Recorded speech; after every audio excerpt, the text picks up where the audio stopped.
What? What is this? 100% win rate on my defense? What am I doing? Hey, what's going on there, YouTube? This is Yasuo here. So, how do you win with your arena defense? Today, I want to talk about building a crowd control arena team for your defense.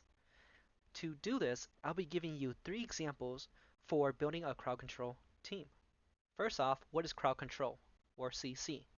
The Google definition for crowd control is the term used to describe an ability or spell that temporarily reduces a unit's ability to fight. Alright, let's go over my 3 examples.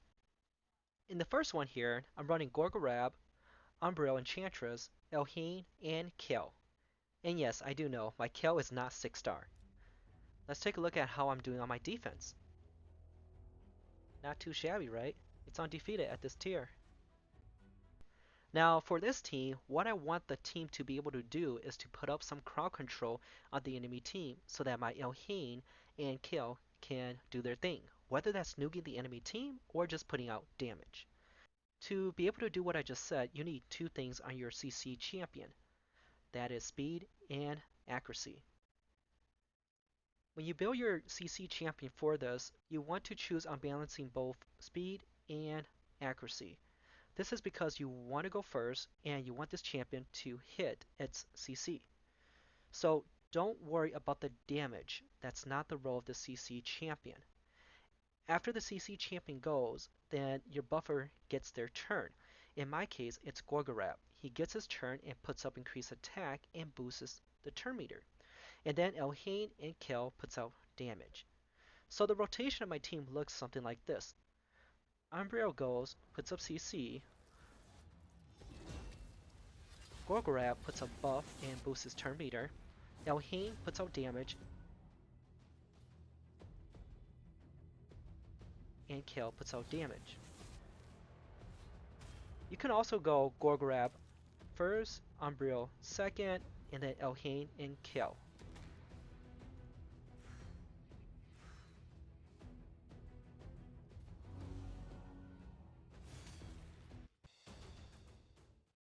Here's an example of the speed for the rotation of the team that I was using. Now keep this in mind, the higher the tier that you do go, the higher the stats you will need.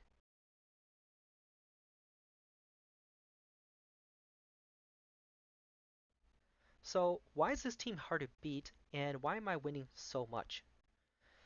In most situations, my Umbreon will move first and provoke the enemy team. So all of the enemy team will be provoked for 2 turns. In that 2 turns, they will all use their A1 on Umbreon. This means that your team gets 2 turns to put up damage. And that's going to put you far ahead of the enemy team once they do come off of that CC. For my next team composition, I'm using Sephi, Umbreon, Sylar, and Satalia.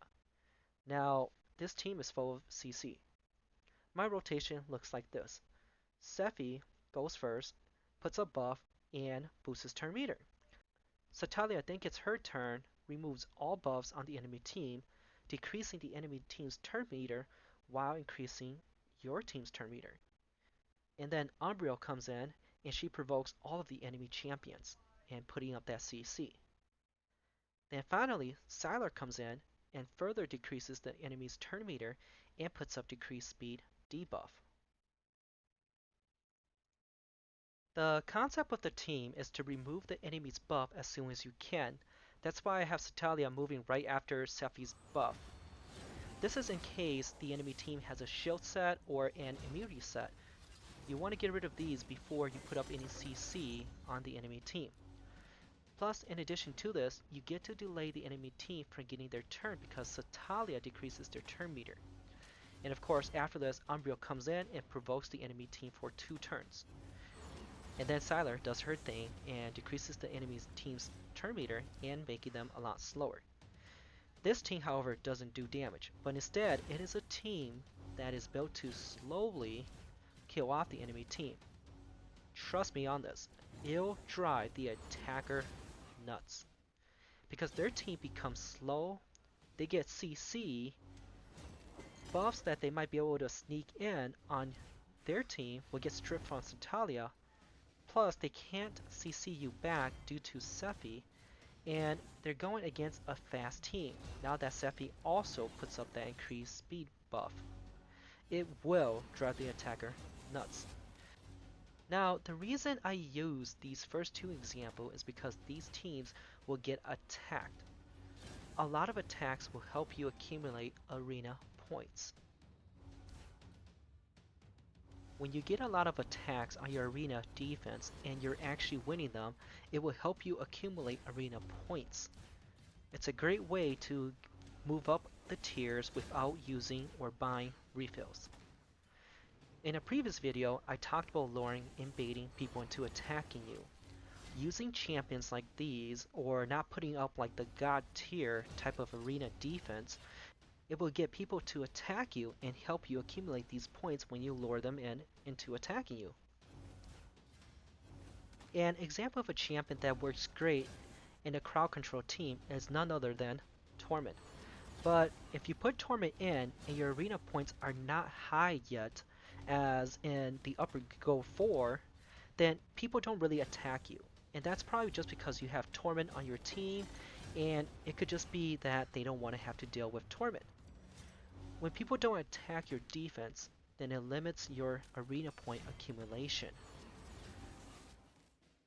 What I'm talking about here is that there is a huge misconception that you need to spend a lot of money for refills to get to Platinum Arena. Whereas if you strategize and use your defense to accumulate points too, then you can get to Platinum without the need to spend money on refills. Now, as I mentioned earlier, this team is not meant to win fast, but then to instead slowly defeat your opponent. Let me skip to the end of the battle and let's take a look at my defense battles.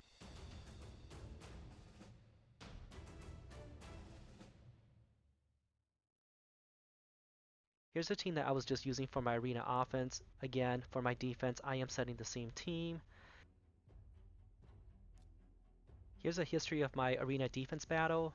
As you can see here, I'm winning all of my matches. I threw this team together just a few hours ago so that I can see how well it actually does perform on arena defense, and I have to say that the team does really well. Now, my third example of a CC team is Arbiter, Torben, Harvest Jack, and Satalia. The rotation goes something like this. Arbiter gets her turn first, boosts turn meter, Satalia comes in, strips all the enemy buffs, and increases their turn meter, WoW increases your team's turn meter, and then Harvest Jack and Torment puts up that CC. Now if you look at the enemy team, throughout the entire battle, they will always have debuff on top of them. A lot of these debuffs will prevent the enemy team from attacking or doing what they need to do in order to beat your team.